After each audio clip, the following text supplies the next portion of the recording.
What's good, people? It's your boy Big Ticket doing big things, and welcome to Rap City Presents M360. Without further ado, let's welcome the man, the myth, the legend, homie. What's up, man? What's up, Em? How are you? Everything good? Good, man. Good to see you, sir. Now, in preparing for this interview, one word just kept coming up: nostalgia. Nostalgia, nostalgia, nostalgia. So we're going to take a quick trip down memory lane. I'm going to throw out some titles of some of your earlier works, and I want you to give me the first thing that comes to your mind, like more specifically about the mind state you were in creating that particular album. We're going to start all the way from the beginning, the very first joint, Infinite. Broke. That was the mind state? I'm broke. You saying the first word? Okay. Okay. Broke. Yeah, just hungry, man. Right. You know, I feel like I still am. You know, but definitely back then it was a real sense of urgency. Right. You know. The Slim Shady LP. Still broke. That helped. Oh, the though. LP or the EP? The LP. Oh, I thought you meant the EP. Okay. The LP. Anxious. Why so anxious? Anxious to just to be out there, you know? Like, I've always loved hip hop so much, man, that I just wanted to be somehow, just wanted to be a part of it, you know? And just getting signed with Dre and that whole, just the way everything felt, although I don't remember a lot, due to certain substances and, but circumstances and things like that, I do remember the feeling of just first getting signed with Dre and just being so excited. Right. Like, yo, I can't wait to just be out there, you know, and the anticipation of what would happen or whatever, you know. Relapse. That was one word, by the way. No doubt. Relapse? Relapse.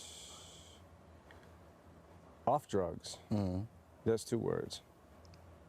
That's fine, but how was that? How was that creative experience? It was interesting, man, because I don't know if before Relapse, maybe like if we're talking like the Infinite album, you know, and pre-signing with Dre and all that, from that point on, I don't know if I had ever wrote or did much sober at all, you know, so Relapse was the first album and first recordings that I had did, you know, where the lights came on and sober. So it was interesting. Like I was still trying to figure things out and get my feet wet again as far as just getting back out and doing things, but not having certain things to rely on, you know, to do it. But it's interesting. Fun time. I had fun making the record. Indeed. You know? Yeah. Marshall Mathers LP #1. You're doing these out of order purposely to me up. I want you to think about it. Because I'm thinking of my next answer. I'm trying to think of my next answer. Like, because I'm thinking that recovery's coming. Right. And then, I don't know. Well, we can go to recovery. We could go to Marshall. No, we going to recovery since you're ready for it. Recovery. I didn't come to argue, man. We're not arguing. So let's just, you know what I'm saying? Recovery. No, recovery. Recovery was, I don't know. I want to say, I don't know how this sounds. I want to say there was a underlying feeling with me that I wanted to redeem myself a little bit, because I felt like Relapse was, I don't know. I mean, I don't know if people know what I really had to go through to be able to make Relapse and to be able to write again and to be able to think again and just normal everyday bodily functions and functions in my mind and stuff, like what I had to go through to I wasn't really, I don't want to say I wasn't in a place to be recording, but I was just doing it again and I needed time. Right. You know what I'm saying? I needed time to be able to figure out things, and I wanted to be able to make, I want to be able to make my songs feel like something again.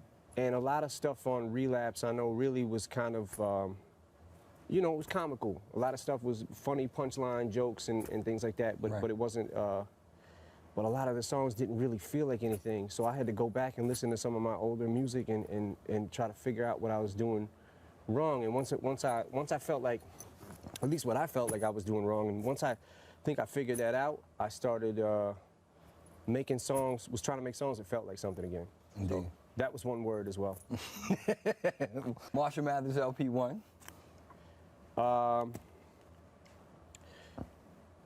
Fast, like things zipping by me. Right.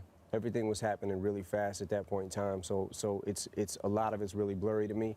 But just this swirl of like so many things happening at once felt like, you know, it just felt like my life was whizzing by me. I kind of felt like I was being drugged here and drugged there, and I almost didn't feel like in control of my life anymore, and all I wanted to do was rap, you know, but I didn't know how much work and actually stuff went into. Please say that again for all of these wannabe artists out here. How much? It's a lot of work, man. I didn't know, you know, all I want to do is, especially at that time, all I still want to do, but especially at that time, was I just want to rap, you know? I come from the underground. Yeah, I'm an underground MC. I just want to rap. I just want my records to be heard by enough people to where I get respected by my peers. Right. That's all I want. You know what I'm saying? Like, I don't want to go do this show and that show, 3 shows in one day, and then go over here and do this, you know, club appearance and do, you know what I'm saying? Like, it's just a lot, you know. And at that time, I wasn't ready for it, and I don't think nobody was like, you know, in the camp. It was just like, it was crazy for all of us, man. Well, that being said, and this is a little off topic, would you go back and change any of that? I don't know if I go back and change any of it. I may have wanted to do some things differently, you know. I certainly would have probably tried to choose a different path with, you know, I hate to keep going back to the drugs and things like that, but I would have tried to have chosen a different path. But I don't know. I mean, you know, I'm here now, so I'm alive, man, so that's cool. Indeed.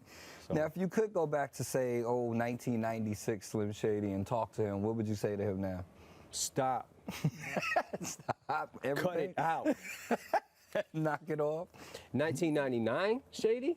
Or wait. I said 96. Oh, 96 Shady. Yeah. Oh, keep going. Right. Stop when you get to the Slim Shady LP. Stop. Slow down. Slow down. Slow life down, or just slow everything? Man, just slow down. Take a breath. Like, I never got a chance to really enjoy what was happening because it was happening so fast, but also because I felt like I needed certain things, and then it just became a big ball of. Bleep that. Okay, we will. Sorry.